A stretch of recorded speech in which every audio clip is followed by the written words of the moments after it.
And welcome to NKJ vlogs. ఈరోజు tomato curry ఈజీగా ఎలా చేయాలో టేస్టీగా చూద్దాం.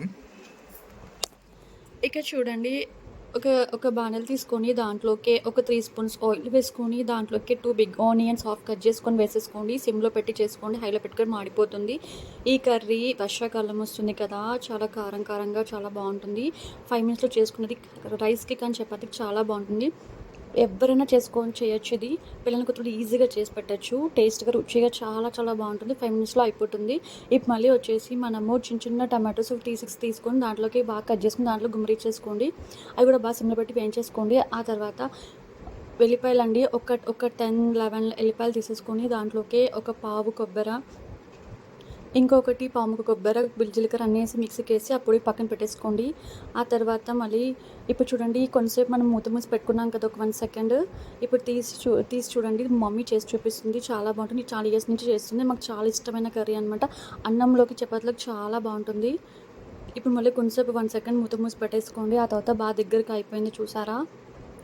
బాగా సిమ్లో పెట్టి చేసుకుని హైలో పెడితే మాడిపోతుంది. ఇప్పుడు చూడండి, హాఫ్ స్పూన్ పసుపు వేసేసుకోండి.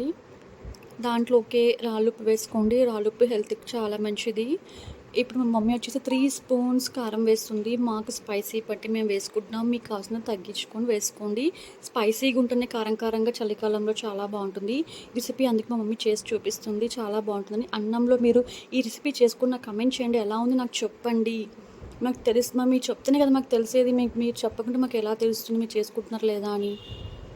ఇప్పుడు చూడండి, 1 సెకండ్ మూత మూసి తీసేసిన తర్వాత ఇప్పుడు చూడండి, కర్రీ అనేది బాగా వచ్చేసింది. మళ్ళీ కొంచెం ఉప్పు సరిపడా, మమ్మీ కొంచెం ఉప్పు ఎక్కువ వేస్తుంది.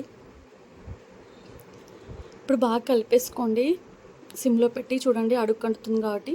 ఇప్పుడు మనము మిక్సీ చేసి పెట్టుకున్నాం కదా, ఆ పొడి మొత్తం దాంట్లో వేసేసాను చూడండి. అది కూడా బాగా కలిపేసుకొని నీట్గా కలిపేసుకుని ఒక పప్పు గుత్తి తీసుకోండి. ఎందుకు అనుకుంటున్నారా? దీన్ని కొంచెం బాగా రామితే మెత్తగా వస్తుందని మా మమ్మీ చెప్పింది. చాలా బాగుంటుందన్నమాట టమాటో కర్రీ. ఇది చాలా చాలా చాలా చాలా రుచిగా చాలా చాలా బాగుంటుంది. అద్దరహో అంటారు. ఇప్పుడు చూడండి, బాగా రాముకోండి. మనం పప్పుకి ఎలా రాముకుంటామో ఆ విధంగా రాముకోండి. బాగా రామేసుకున్నాక ఒక 1 సెకండ్ బాగా మగ్గిచ్చేసుకొని తర్వాత సర్వింగ్ బౌల్ సర్వ్ చేసేసుకోండి.